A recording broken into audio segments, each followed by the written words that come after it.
Price the lord. സംഗീത പ്രമാണിക്ക് യദുദുന്യ രാഗത്തിൽ ദാവീദിന്റെ ഒരു സങ്കീർത്തനം.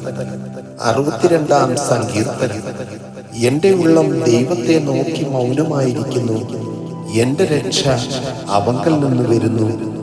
അവൻ തന്നെ എന്റെ പാറയും എന്റെ രക്ഷയുമാകുന്നു. എന്റെ ഗോപുരം അവൻ തന്നെ. ഞാൻ ഏറെ കുലുങ്ങുകയില്ല. നിങ്ങളെല്ലാവരും ചാഞ്ഞ മതിലും ആടുന്ന വേലിയും പോലെ ഒരു മനുഷ്യനെ കൊല്ലേണ്ടതിന് എത്രത്തോളം അവനെ ആക്രമിക്കും. അവന്റെ പദവിയിൽ നിന്ന് അവനെ തള്ളിയിടുവാനത്രേ അവർ നിരൂപിക്കുന്നത്. അവർ ഭോഷ്കിൽ ഇഷ്ടപ്പെടുന്നു, വായ് കൊണ്ടവർ അനുഗ്രഹിക്കുന്നു, എങ്കിലും ഉള്ളം കൊണ്ട് അവർ ശപിക്കുന്നു. എന്റെ ഉള്ളമേ, ദൈവത്തെ നോക്കി മൗനമായിരിക്കാം.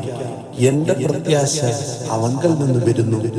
അവൻ തന്നെ എന്റെ പാറയും എന്റെ രക്ഷയുമാകുന്നു. എന്റെ ഗോപുരം അവൻ തന്നെ. ഞാൻ കുലുങ്ങുകയില്ല. എന്റെ രക്ഷയും എന്റെ മഹിമയും ദൈവത്തിന്റെ പക്കലാകുന്നു. എന്റെ ഉറപ്പുള്ള പാറയും എന്റെ സങ്കേതവും ദൈവത്തിങ്കലാകുന്നു.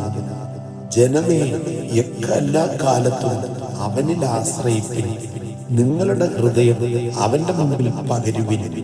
ദൈവം നമുക്ക് സങ്കേതമാകുന്നു. സാമാന്യ ജനം ഒരു ശാസവും ശ്രേഷ്ഠ ജനം ഭോഷ്കുമത്രേ. തുലാസിന്റെ തട്ടിൽ അവർ പൊങ്ങിപ്പോകും. അവർ ആകെപ്പാടെ ഒരു ശ്വാസത്തെക്കാൾ ലഘുവാകുന്നു.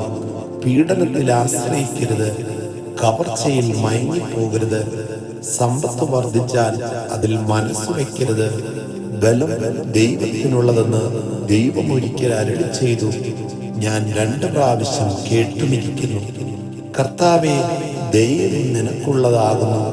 നീ ഓരോരുത്തന് അവനവന്റെ പ്രവൃത്തിക്ക് തക്കവണ്ണം പകരം നൽകുന്നു. ആമേൻ.